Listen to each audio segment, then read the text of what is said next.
I forgot to record the audio the first time I ran through this. Hi, I'm Fred, and today we're going to fix this ugly lamp my daughter bought at an antique store. It's a made in occupied Japan lamp, and it's not worth much because it doesn't come with a pair. Typically, you'd have a mirror image of this one where the woman would be on this side and the man on this side. This one has a really highly damaged cord, which I plugged in just to test. Typically, you don't want to plug them in at all when it's that bad. You immediately either toss it or go in and fix it like we're going to do today. These are real easy to fix. First, you got to get your cord. They're fairly cheap at any home center. This beautiful gold one was less than $4. Take out the bulb, make sure it's unplugged. Then you have to take apart this base.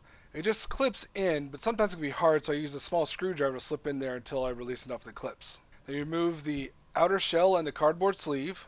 You can see that the ends of the cord are just screwed into the two terminal sides. One of these screws is silver and the other one is brass, which typically means that it's a polarized plug, but in this case it's non-polarized, so any plug will do. The plug I got is polarized. One side is smooth and the other side is rough. Sometimes they're marked with a white or black line. I don't remember which side is which, but like I said, it doesn't matter for this lamp. Either way will work. In order to feed the cord up in here, I had to remove the base of this lamp base because there was this little thing called a nipple in the industry. By the industry, I just mean anytime you have just a threaded tube. Plumbing, electric, same thing. When I tried to shove the wire up through there, it got stuck around the outside. Make sure you put that threaded metal tube onto the cord before you feed it up there because that's where the bottom will actually attach to the lamp. Feed it up through the bottom there, put on any finials or spacers that were there, and screw on the base.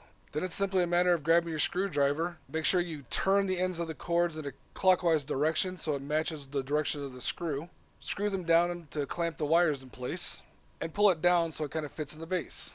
Now the piece of cardboard here, it's very important. It's an insulator to make sure there's no shocks possible on the outside of the lamp. Then the top part of the metal sheath and click it back in place. Now you can put your bulb back in, plug it in, and test it. And there you have it. A quick fix to an old lamp. Good as new. If you enjoyed this tip, check out this video here where I removed the PTFE tube that was stuck in the nozzle adapter for my 3D printer.